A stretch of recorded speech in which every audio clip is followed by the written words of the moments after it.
Hello, fellow movie, TV, and entertainment fans. This is Ray, and this is the Fandom Realm. It is time for another episode, and just as a reminder, I will only be doing podcasts for the foreseeable future. So if you can't watch, you can definitely listen, and you can start looking at other podcast outlets to find us as well. Also, if you have any movies or series you would like me to take a look at, if you'll leave their info in our comments section, I'll see what I can do. Just to update our schedule as well, we will be having a podcast released on Monday, and that will be Vampire Academy Episode 5. Now, this is Episode 8 of the Fandom Realm, and today's episode is a look at Rings of Power Episode 6. As always, this is a spoiler review, and believe me, there are some huge spoilers, so be warned. So this was by far the strongest, I think, episode of Rings of Power so far. It had a lot of things we come to expect in a Lord of the Rings show. It was literally explosive and brought together our Galadriel Numenor storyline with our Southland storyline. And I thought that merging of those stories, they did a great job.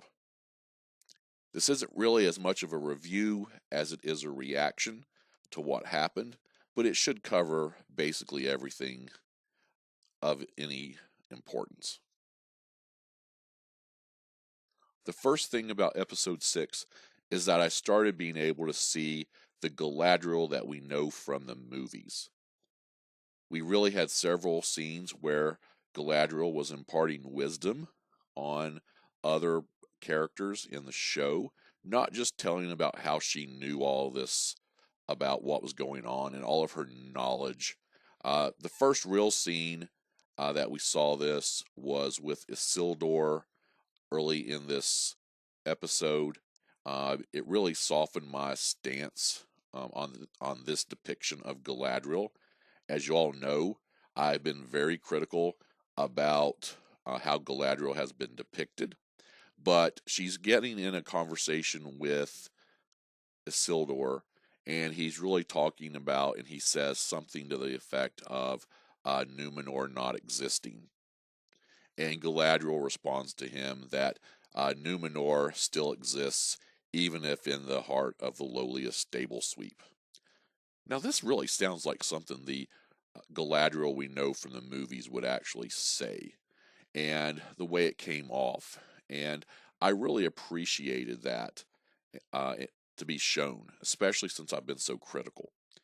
The entire conversation was more of Galadriel than we've seen in the entire series so far. And so this episode really got off to a good start for me. Now, we do get to see lots more information on Adar. There are those out there that thought Adar might be Sauron, but that seems to not be the case. It seems like he is one of the elves that was turned to darkness by Morgoth. We actually hear Saruman talk about that and describe that in the Lord of the Rings series. Adar actually leads his army against the humans of the Southlands. Of course, they attack the Elven Tower first and actually are repulsed. They actually go into a trap and they drop the tower on them, and basically all of the humans go back to the town. So they go in and they're defeated at first. And basically what's going to happen is they were looking for that Morgoth type blade. And of course we also know that turns out to be a key.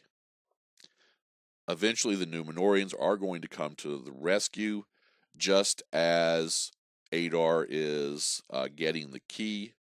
And so with that, Adar flees, but he is captured by Halbrand and Galadriel. Galadriel is going to question him and is going to learn of his backstory. So he's not Sauron. He actually claims to have killed Sauron, which seems very unlikely, and basically Galadriel agrees with that. Now, we do see some things, or basically read some things out there, that maybe Adar killed the human form of Sauron. So we'll see what happens and if that has anything to do with the story later on. I really liked that we finally got his backstory. I've been wondering about that. They really haven't covered it yet. I also thought it was very interesting that both Galadriel and Halbrand stopped the other from killing Adar, who, by the way, did escape at the end. So we're going to see him cause some more nastiness at some point. When are our heroes going to learn? When you have the bad guy, kill the bad guy. Get rid of them. They're going to cause more trouble if you don't. So, basically, we're going to see our Numenorians come to the rescue in a massive cavalry charge. That's going to bring back some strong feelings from the charge of the Rohan to save Osgiliath in Return of the King. They pretty much wreck the orcs. We do get to see Isildur, and that the fact he is brave and not a bad fighter. He rides in to rescue Elendil, but Halbrand actually saves him first. I really like the Numenorian armor as well. It's very sharp. It really stands out. I'm not so sure how well it works, but it stands out. Battles are important in any Lord of the Rings world, and it really made me feel like I was there again in Middle-earth. Now, oh boy, was that ending epic. So just as Adar was getting ready to kill his mother, Theo gives up the Morgoth-type blade that we know is some type of key. When Galadriel and Halbrand run down Adar, they retrieve what they thought was the key. However, what everyone missed was the fact that Adar had given the key to our old guy who betrayed the humans in the first place, and just as Numenor arrived, he asked the old guy to do something for him. We do eventually get a conversation between Erendur and Theo about the blade. We find out that Theo craves the power of the blade, and so he doesn't really want to give it up. The kid seems to be a good fighter, and I really like him, but I'm not sure things are looking good for him in the future.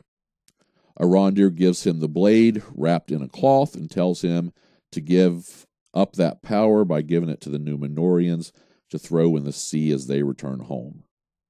But it's revealed that what was in that actual cloth was a hatchet. They had replaced the blade. And guess what? That old dude was back at the original tower where he reformed the blade and used it as a key, I guess, to blow up the dam that was damming the water back. And all that water and all those tunnels are going to come together. And what we didn't know is all those tunnels the orcs had been digging were guided into the mountain. And thus, all that water is going to come in. It's basically a volcano. The water coming in is going to cause the volcano to explode, wrecking the town and leaving us with a huge cliffhanger. But basically, that mountain is Mount Doom. So we actually just saw basically how the Mount Doom was formed, how Mordor was formed. I think also with that cliffhanger, Galadriel allows the oncoming storm to overtake her.